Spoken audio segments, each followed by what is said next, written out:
ሰላም ሰላም የጌታ ቤተሰቦች ባላችሁበት ቦታ የእግዚአብሔር ሰላም የእግዚአብሔር ጸጋ ይብዛላችሁ። እኔ ነቢ ወንድሙ ተክለ ይባላለሁ።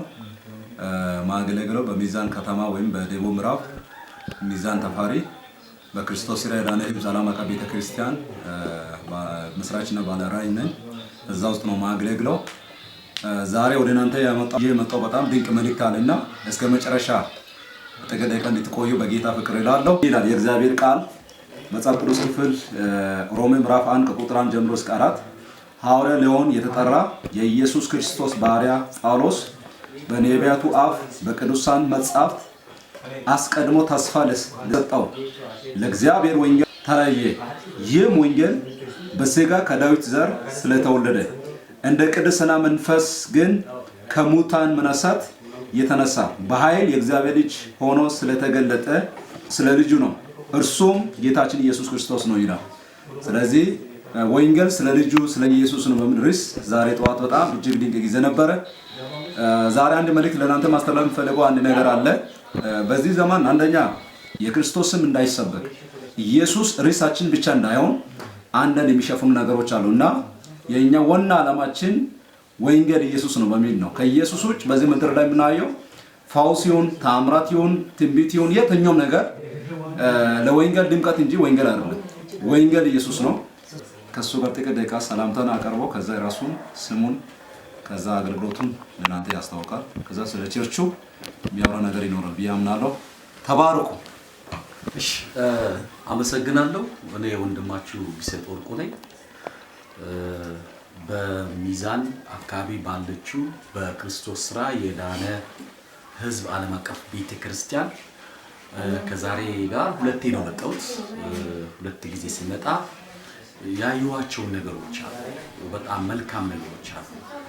ክርስቶስን የሚያሳዩ ብዙ ነገሮች አሉ እና እንግዲህ የእግዚአብሔር እቅድ ዓለምን በልጁ መጠቅለል ዋና የእግዚአብሔር እቅድ፣ የቤተክርስቲያን ዓላማ ደግሞ ዘላለማዊ የእግዚአብሔርን እቅድ በምድር ላይ ማስፈጸም። እግዚአብሔር እቅድ አለው። ያንን እቅድ ደግሞ ቤተክርስቲያን በምድር ላይ ታስፈጽማለች ማለት ነው። ስለዚህ ሐዋርያ ሥራ ምዕራፍ 1 ቁጥር 8 ላይ መንፈስ ቅዱስ በወረደባችሁ ጊዜ ኃይልን ትቀበላላችሁ፣ በኢየሩሳሌም በይሁዳ ሁሉ በሰማርያ እስከ ምድር ዳርቻ ምስክሮቼ ትሆናላችሁ ይላል። ስለዚህ ምንድነው እኛ የኢየሱስ ክርስቶስ ምስክሮች ነን። ናቱ ኢየሱስ ራሱ ምስክሮቼ ትሆናላችሁ። ስለዚህ በምድር ላይ ስንኖር ዋና ስራችን ኢየሱስ ክርስቶስን መመስከር ነው፣ ዋና ስራችን ማለት ነው። እና እንዲሁ ሮሜ ምዕራፍ 1 ቁጥር 3 ላይ ወንጌል ማለት ስለ ልጁ ነው። ወንጌል ማለት ስለ ልጁ ነው፣ ስለ ልጁ የሚነገር የምስራች። ስለዚህ ከልጁ ኢየሱስ ክርስቶስ ውጪ ወንጌል የለም። ከልጁ ኢየሱስ ክርስቶስ ውጪ ሌላ ወንጌል ካለ እሱ ሌላ ወንጌል ነው ማለት ነው። እሱ ሌላ ወንጌል እንጂ ትክክለኛ ወንጌል አይደለም ማለት ነው። ስለዚህ ወንጌል ማለት ስለ እግዚአብሔር ልጅ ስለ ኢየሱስ ክርስቶስ የሚነገር የምስራች ነው። ስለዚህ ዛሬ የምናየው ብዙ ነገሮች አሉ። እውነተኛውን ወንጌል የሆነውን ክርስቶስን የሚሸፍን አገልግሎቶች አሉ። ለምሳሌ ድንቅና ታምራት ምልክቶችን ብንመለከት ምልክቶች ወደ ክርስቶስ አመልካች ናቸው፣ አቅጣጫ ጠቋሚ ናቸው። በአዲስ ኪዳን ምልክቶች ሲደረጉ ነበር። ምልክቶች ማለት ወደ ክርስቶስ አመልካች ታፔላ ናቸው እንጂ ዋና ጉዳይ አይደለም። ዋና ጉዳዩ ክርስቶስ ነው። ስለዚህ በአሁኑ ሰዓት ብንመለከት ብዙ ሰው ታፔላ ስር ቁጭ ብሎ ምልክቱ ስር ማለት ዋካችሁ ወንጌል ስለ ልጁ ከሆነ የምናገለግለው አገልግሎት ህዝቡን ወደ ኢየሱስ ክርስቶስ ልንመራቸው ይገባል። በምድራዊ ነገር ብቻ እያሟሟቀን የክርስቶስ እውነተኛው የክርስቶስ ወንጌል መሸፈን የለብንም።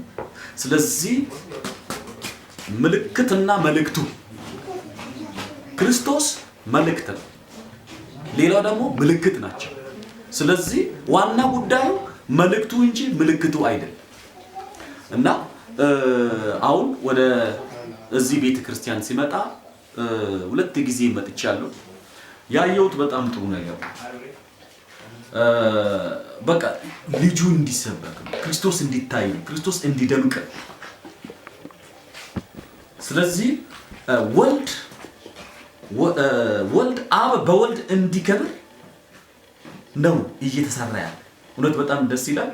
በእግዚአብሔር ሰው ነቢይ ወንድሙ ተክሌ ውስጥ ያየሁት ልጁ ኢየሱስ ክርስቶስ እንዲሰበክ በምድራችን እውነተኛ የሆነ ወንጌል ብቻ እንዲሰበክ እውነተኛውን ወንጌል የሚሸፍኑ ቅጥያ የሆኑ ነገሮች እንዲወገዱ ማድረግ በውስጡ ያለው ቅናት በጣም ደስ የሚል የሚበረታታ ነው።